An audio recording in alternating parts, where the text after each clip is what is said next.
बचपन से ही हम चंदा मामा को देखते आ रहे हैं। हमारी कई कहानियों और गानों का हिस्सा रहा है ये चंदा मामा। लेकिन क्या आप जानते हैं कि हमारा ये पड़ोसी हमसे दूर जा रहा है? जी हाँ, moon is slowly receding from earth. और ये कोई अंदाजा या कल्पना नहीं है, बल्कि प्लानिटरी साइंस का एक बहुत ही सटीक फैक्ट है।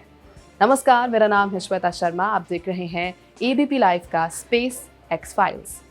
वैज्ञानिक आंकड़ों के मुताबिक चांद हर साल हमसे 3.83 सेंटीमीटर दूर खिसक रहा है।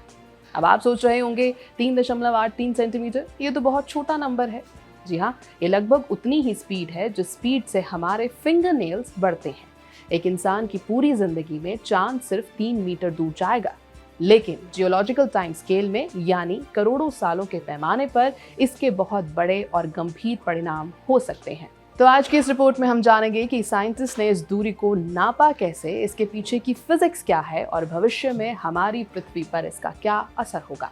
सबसे पहले सवाल उठता है कि हमें इतने प्रिसाइज लेवल पर कैसे पता चला कि चांद दूर जा रहा है। इसकी शुरुआत हुई थी जुलाई 1969 में, जब अपोलो 11 मिशन के दौरान नील आर्मस्ट्रॉन्ग और बज एल्ड्रिन ने चांद की सतह पर एक लेजर रेट्रो रिफ्लेक्टर एरे लगाया था। इसके बाद अपोलो 14 और अपोलो 15 मिशंस में भी और बड़े रेट्रो रिफ्लेक्टर्स यहाँ रखे गए थे। इनमें खास किस्म के quartz glass corner cube prisms लगे हैं। इनकी खासियत ये है कि पृथ्वी से भेजी गई किसी भी लेजर बीम को ये उसी दिशा में वापस रिफ्लेक्ट कर देते हैं। पिछले 5 दशकों से पृथ्वी की बड़ी ऑब्जर्वेटरीज जैसे कि अमेरिका के न्यू मैक्सिको की अपोलो ऑब्जर्वेटरी इन प्रिज्म्स पर लेजर पल्सेस फायर करती है। लेजर लाइट को चांद तक जाने और वापस आने में जो टाइम लगता है उसे पाइको सेकेंड्स की प्रिसिजन से नापा जाता है। इसी लूनर लेजर रेंजिंग डाटा से हमें पता चला कि चांद हर साल 3.83 सेंटीमीटर की रेट से दूर खिसक रहा है। लेकिन चांद हमसे दूर भाग क्यों रहा है? इसके पीछे का असली मैकेनिज्म है क्या? इसका जवाब है टाइडल फ्रिक्शन और ग्रेविटी। हम जानते हैं कि चांद की ग्रेविटी पृथ्वी के महासागरों को अपनी तरफ खींचती है, जिससे टाइड्स यानी कि ज्वार भाटा बनता है। इस खिंचाव की वजह से पृथ्वी का आकार हल्का सा ओवल हो जाता है, जिसे हम टाइडल बल्ज कहते हैं। अब यहाँ एक ट्विस्ट है।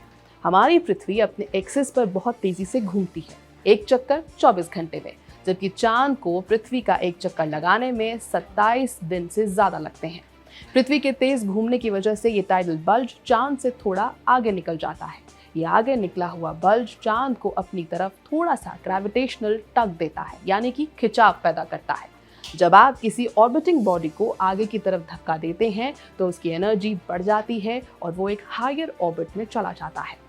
फिजिक्स के कंजर्वेशन ऑफ एंगुलर मोमेंटम नियम के मुताबिक चांद जो एनर्जी हासिल करता है वो पृथ्वी की रोटेशनल स्पीड से आती है। रिजल्ट, पृथ्वी की घूमने की स्पीड धीमी हो रही है और चांद दूर जा रहा है। तो इस लूनर रिसेशन से हमारी पृथ्वी पर असर क्या पड़ेगा? सबसे पहले, डेज आर गेटिंग लॉन्गर। पृथ्वी की स्पीड धीमी होने से हमारे दिन लंबे हो रहे हैं। डेटा के मुताबिक हर 100 साल में हमारी पृथ्वी का दिन लगभग 1.09 से 1.78 मिलीसेकंड लंबा होता जा रहा है। अगर हम वैज्ञानिक सबूतों जैसे कि कोरल फॉसिल्स को देखें तो लगभग 1 बिलियन साल पहले पृथ्वी पर एक दिन सिर्फ 19 घंटे का होता था। दूसरा असर होगा end of total solar eclipses. ये सबसे नाटकीय बदलाव है।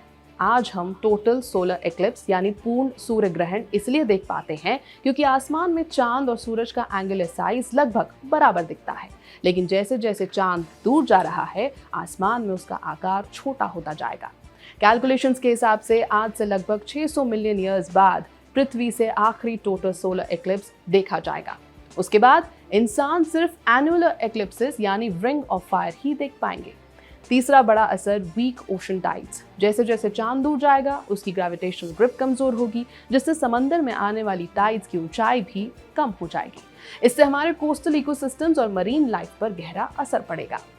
वैज्ञानिक शोध ये भी बताते हैं कि अतीत में कॉन्टिनेंट्स की बनावट अलग होने की वजह से चांद के दूर जाने की स्पीड आज के मुकाबले काफी कम थी, लेकिन करंट सिनेरियो में ये प्रक्रिया जारी है। शॉर्ट में कहें तो चांद दूर जा रहा है। ये पिछले 4.5 अरब सालों से दूर जा रहा है और जब तक पृथ्वी घूमती रहेगी ये प्रक्रिया चलती रहेगी। यह है एबीपी लाइव। मेरा नाम है श्वेता शर्मा।